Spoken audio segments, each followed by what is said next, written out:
Hey kids, it's Mr. Fly here, hope you're well. Out and about today on this beautiful sunny winter's day. Blimey, it's a bit breezy in the old face, let's put that down.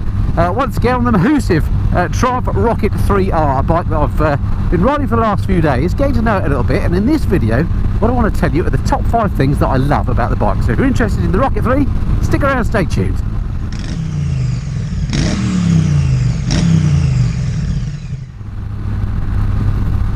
Okay, so welcome along to the next video, and I'm absolutely chuffed to be on the Rocket 3 again. It's a bike that I've been wanting to ride for absolutely ages. If you haven't seen my first impressions review, I'll stick a link up in the corner somewhere. Go and check that out, because in that review I'll give you what I think about the bike, what it's like to ride, or initially anyway, and talk you through the specs and so on. If you haven't seen that, worth checking that one out after you've watched this maybe. But having ridden it now for a few days, I've got to know some of the pros and cons about the bike, some little bits and pieces that I've picked up, and there's a lot to like about this bike, so come out with the top 5, quite difficult, but I have done so. And the first thing, number 5 on my list, the top 5 things I love about the bike, is something that may seem a bit bizarre, but I just really appreciate this. And this is to do with the way that Triumph just pay attention to fit and finish of their bikes. They listen to customers, they look at things that people do with, say, custom bikes, for example, the little touches that people seem to always do with custom bikes, and then they replicate them on their production machines. So what I'm going on about this time is the way that the handlebars here contain most of the cable work on the bike. I think it's absolutely brilliant. And again, in the sort of custom scene, you often find custom builders do that.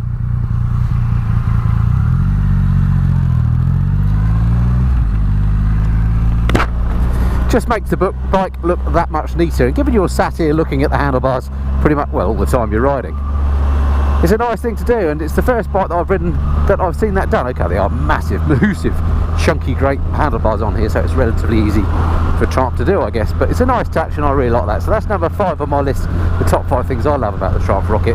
That is the neat and tidy handlebars on the bike. Oh, it's good to see some daffodils coming out. Spring is in the air, at least around Old Amersham way. Good news. Anyway, on to number 4 then on my list of the top 5 things I love about the Rocket 3. I've already mentioned that the fit and finish on here is excellent, and one of the features I like is just some of those design touches, and in particular I love the exhaust on this bike. Now you tend to see the bike, don't you, all the time on the side that the exhaust is, and that is because the exhaust is a thing of beauty. And that's number 4 on my list of the things I love about the bike. That's that exhaust. It just looks the business. It's not to say it doesn't look good on the other side of the bike as well, but certainly on the exhaust bike it looks good. So you can see all the marketing gurus take the pictures from that side. They've used a clever manufacturing technique to make the exhaust. I can't remember what it's called now, flow design or something or other, where I think they use high pressure water or something to make them, I don't know what I'm talking about, but anyway, there's a clever technique Triumph have used to come up with that exhaust shape that not many other motorcycle manufacturers, if any, can actually do. So well done them for doing that, because they've certainly created a thing of beauty. I'd be quite happy to have one of those sat on my mantelpiece. I'm not sure Mrs. Fly would though. But anyway, there we go. That's number 4 on my top 5 list. That beautiful exhaust. For such a big old bike, it's just no bother when you get into those little tight spots in traffic and stuff like that. It just it's really surprisingly easy to ride. In fact, I'm digressing here slightly, but the more I've been riding this bike, the more I've gelled with it. It's the opposite to what I found with the X-Diavel. That's a bike that I expected to really love from the start, and the more I rode it, the kind of less I liked it, which I'm disappointed about, because I love the look of that bike. This one, I guess I had in my mind cruiser mindset. You don't do cruisers, you don't like cruisers, but actually the more I ride this, the more I like it. But anyway, I've got it for a few more days yet. Let's not jump to any conclusions. Anyway, back to my list of my top 5 things. So where was I? Oh yeah, number 3. I can sort of demonstrate that right now. Oh my goodness me. There we go, number 3, engine shove. This bike, absolute torque monster. Biggest production motorcycle engine in any bike available today. 2.5 litre engine, 240 newton meters of torque, something like that. Just outclasses anything else there on the market at the moment. And when you wind the throttle on, as I just tickled it up there, it just wants to rip your arms out of their sockets. It is an amazing bike, you just have to hold on to. So that's number 3 on my list. No surprises, the engine shove. Absolutely stonking on this bike. Everybody says that's the standout feature of the bike. They ain't lying. It's absolutely amazing. It's got to be experienced to be believed. It's best to do it on a dry day as well. This is the first dry day we've had since I've had this bike, and going out in the rain and wet roads, I have to say I'm very glad to have had the traction control that this bike offers. If any bike needed traction control, it's this one. Once again, I'm experiencing the slow speed control and handling. Absolutely beautiful. The throttle is lovely, the fueling is fine. Get my feet flat on the deck, doesn't feel like I'm going to drop it even though it's 300 odd kilograms. Oh, there are all sorts of traffic and white vans up ahead. Oh well, never mind. Right then, to number 2 on my list then, the more serious things about what I love about this bike. Number 2 on my list, again, perhaps no surprise given the number of times I've said it, but the number 2 on my list, the thing that I love about this bike, is just its looks. Triumph have absolutely nailed this. If you're going to have a big, ridiculous cruiser, then this is the biggest and ridiculous that you can get. I absolutely love it. I mean, not just that exhaust, but the engine looks amazing. This massive looking tank, although it actually isn't that big.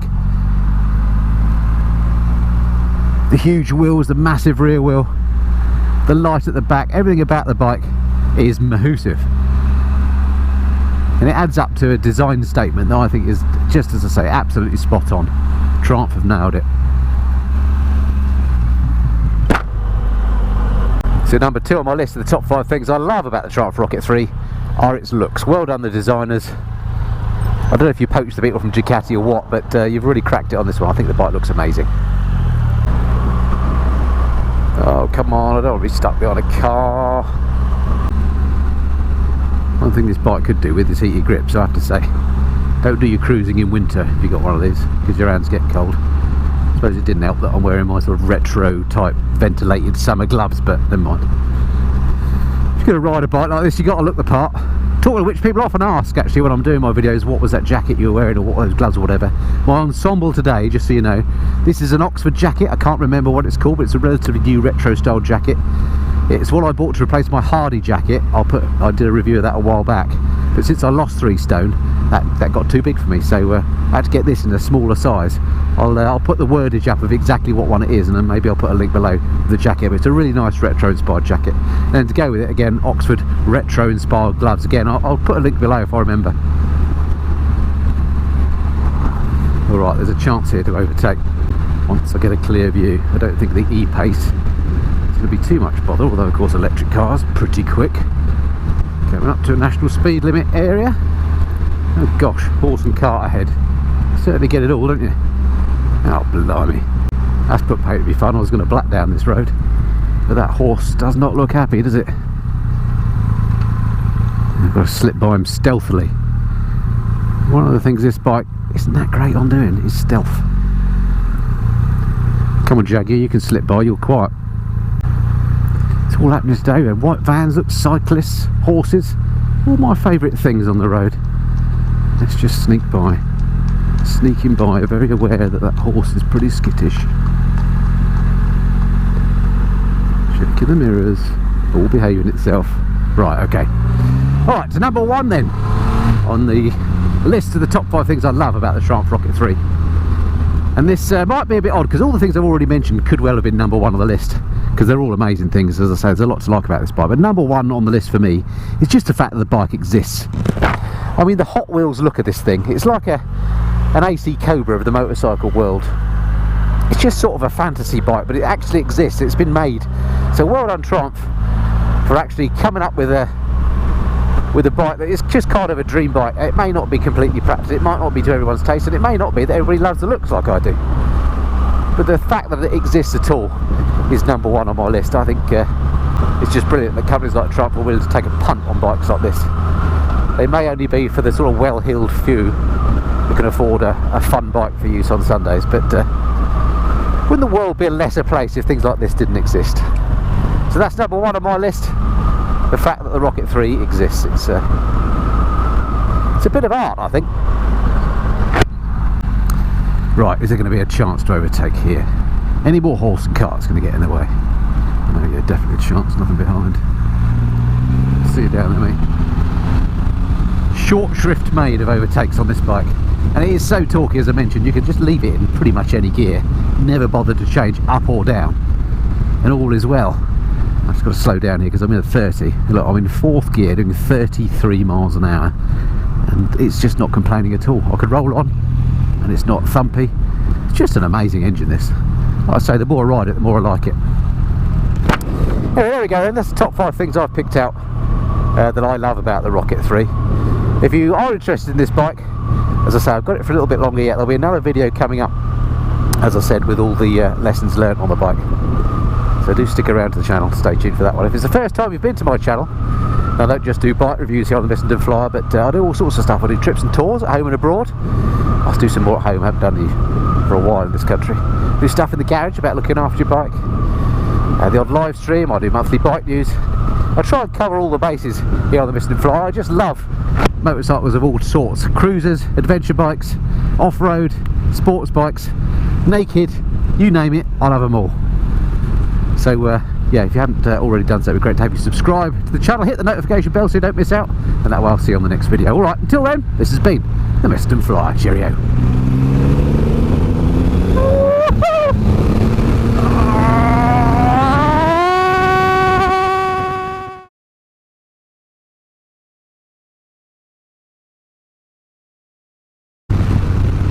Man, I could feel my helmet coming off underneath my head then. Nuts machine.